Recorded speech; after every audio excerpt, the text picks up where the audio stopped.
দেশ এবং দেশের বাইরে যেখান থেকে আজকের ভিডিওটি দেখছেন সবাইকে সালাম এবং শুভেচ্ছা। বর্তমানে বাংলাদেশে বেশ একটা অস্থিতিশীল অবস্থা তৈরি হয়েছে এবং যার প্রভাব কিন্তু বিশ্বব্যাপী পড়েছে। বিশ্বের যে কোনো দেশেই যারাই বাংলাদেশি রয়েছেন তারা বাংলাদেশ নিয়ে অনেক উদ্বিগ্ন। বিশেষ করে ইন্টারনেট না থাকার সময়টাতে, যোগাযোগ বিচ্ছিন্ন অবস্থার সময়টাতে, এবং যখন ঠিক এক সপ্তাহ আগে থেকে ঢাকা সহ সারা দেশে যে গোলযোগপূর্ণ অবস্থা তৈরি হয়েছিল তা নিয়ে।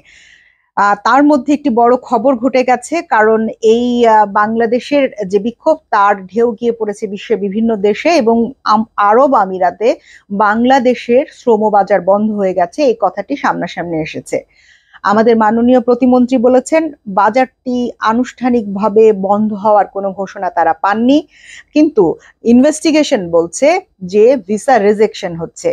আর মন্ত্রণালয়ের পক্ষ থেকে অথবা দূতাবাসের পক্ষ থেকেও এটি বলা হচ্ছে না যে বাজারটি বন্ধ, কিন্তু কিছুটা হয়তো স্লো হয়েছে বা এর মধ্যে কোনো ধরনের কনফিউশন তৈরি হয়েছে।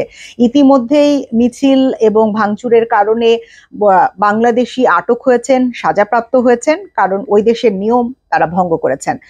আমি ওই দেশের একজন ব্যবসায়ীর সাথে কথা বলেছি, যিনি বাংলাদেশ থেকে যারা ইউএইতে ব্যবসা করে থাকেন মানব সম্পদ পাঠানোর, তাদের মধ্যে যিনি বৃহত্তর বাজারটি নিয়ে কাজ করেন, অর্থাৎ বড় সাপ্লায়ার, তেমনি একজন মিস্টার কিরণ, তার সাথে আমি কথা বলেছি এবং তার কাছ থেকে একেবারে বাজারের বিস্তারিত জানার চেষ্টা করেছি যে বাজারটি আসলে বন্ধ না খোলা, কেন বাজারটির এই অবস্থা হলো, এখন কি করার রয়েছে, আর যারা বাজারে যাওয়ার জন্য অর্থাৎ ইউএই বা সংযুক্ত আরব আমিরাত বা দুবাইতে, আবুধাবিতে যাওয়ার জন্য যারা অপেক্ষায় রয়েছেন তাদের ভাগ্যেই বা কি ঘটতে যাচ্ছে, এই প্রসঙ্গটি নিয়ে কথা বলবো। পুরো ফোন কনভারসেশনটি আপনাদেরকে শুনতে হবে, অন্যথায় কিন্তু আপনারা বুঝতে পারবেন না বাজারটি খোলা না বন্ধ।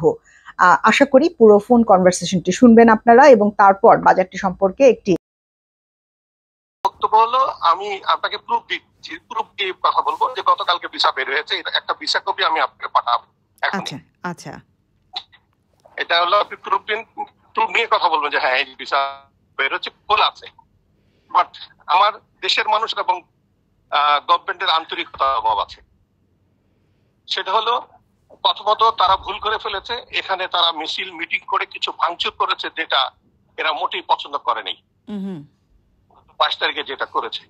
দ্বিতীয় হলো গভর্নমেন্ট সর্বোচ্চ আন্তরিকতার সাথে এই সরকারের সাথে নেগোসিয়েশন চালিয়ে যাচ্ছে।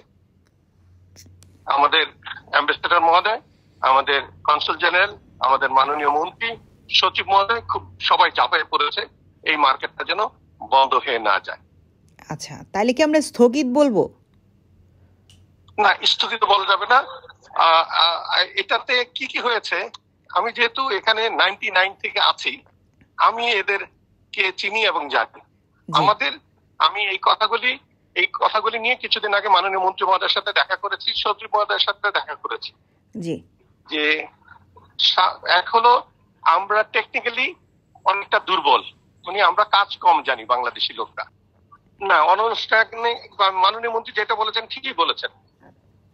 এটা যে আমরা তোমাদেরকে জায়গা দিয়েছি কাজ করতে, তোমরা এখানে এসে এইগুলি করছো কেন, যেটা এদেশের নিয়ম আইনি নিষিদ্ধ আছে, তোমরা সেটা করছো কেন, এটা একটা প্রেশারাইজ করা। দ্বিতীয় হলো যে আমাদের গভর্নমেন্ট লেভেলে আলোচনা চলছে যে এরকম করবে না, এবং কিছু দুষ্ট লোক এটা করেছে যার সাথে গভর্নমেন্ট নিজে কিছু জানেন না। এখন আমার মনে হয় গভর্নমেন্ট যেভাবে আগাচ্ছে সেভাবে আর কিছু আগলে স্মুথ হয়ে যাবে, এবং এটা টোটালি বন্ধ না, এটা টোটালি বন্ধ না।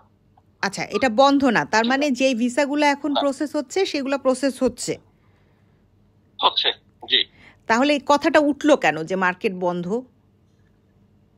কথাটা উঠেছে হলো 22 তারিখে, 21 তারিখ 22 তারিখে যারা যখন এই মিছিল টিছিল করেছে, তার পরের দিন যখন ভিসা সাবমিশন করেছে, রিজেকশন আসছে, রিজেক্ট আসছে, একদম টোটালি রিজেক্ট আসছে, এরর আসছে।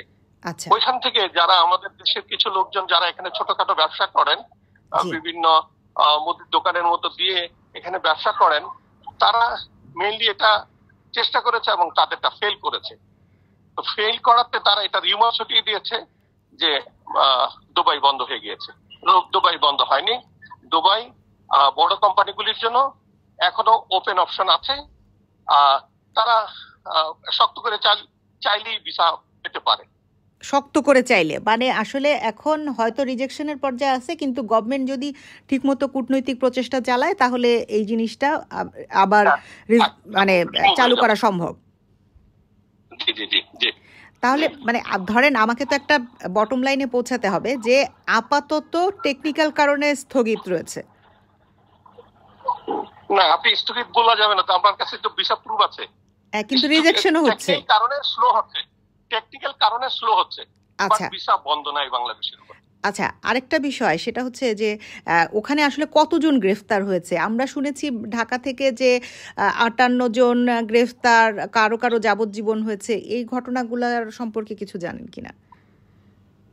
হ্যাঁ, আমি যতটুকু শুনেছি লোকাল লোকদের কাছ থেকে, যে আপনারা যেটা আল খালিজ পত্রিকায় দিয়েছেন, খালিজ পত্রিকা টাইমসে দেখেছেন, সেটা হলো হ্যাঁ যারা লিখেছে এটাই সঠিক। তারপরও ওর সাথে যারা এটার সাথে ইনভলভ, যারা এটা ঘটিয়েছে, তাদেরকে লোকাল প্রশাসন তাদেরকে খুঁজতেছে। আচ্ছা, তার মধ্যপ্রাচ্যের দেশগুলাতে তো আসলে মিটিং মিছিল করার অনুমতি নাই, একদম নিষিদ্ধ, অনুমতি নেই। তাহলে এই কাজটা তো বাংলাদেশি কর্মী যারা ওখানে আছে তাদের করা উচিত হবে না মনে হয়। উচিত হবে না, এটা স্পষ্ট ভাবে ডিক্লেয়ার করে বলে দিতে পারেন আপনাদের পত্রিকাগুলিতে বা আপনাদের ইলেকট্রনিক মিডিয়াগুলিতে, যে আপনারা যারা বিদেশে আছেন বা বিদেশে যাচ্ছেন, দয়া করে অনেক কষ্ট করে জায়গা জমি বিক্রি করে বিদেশে যাচ্ছেন, আপনার খাওয়াটা আপনি খাবেন, আপনার জায়গাতে আপনি থাকবেন, কারো উস্কানিতে, কারো মিথ্যা প্ররোচনায় আপনার জীবন বাজি রেখে কোনো কাজে যোগ দিবেন না। যেখানে সরকার এই দেশে আইন কানুন নিয়ম কানুন আছে, মেনে চলতে হবে। এই দেশে যেহেতু মিছিল মিটিং নিষিদ্ধ, এই দেশে বাস করে এই দেশে কাজ করে আপনি তো এটা করতে পারেন না। যেহেতু একটা ঘটনা ঘটেছে, এখানে পানিশমেন্ট শুধু আমি বাঙালি, আমি বাংলাদেশি, আমি যদি কোনো অপরাধ করি সমস্ত দায়ভার বাংলাদেশের সরকারের উপর বর্তা।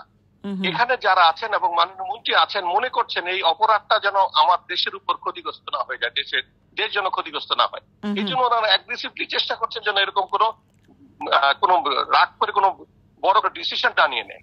আচ্ছা, যেহেতু নেগেটিভ এরর আসছে, ভিসা সাবমিশন করার পরে এরর আসছে, এটাকে কোনোভাবে হোক আলোচনা করে যেন এটা স্মুথ রাখা হয়।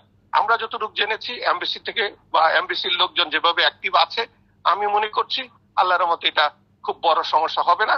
আমাদের প্রশাসন, এমবিসির লোকজন এবং ঢাকার মন্ত্রণালয় এটার ব্যাপারে খুব অ্যাক্টিভ আছে।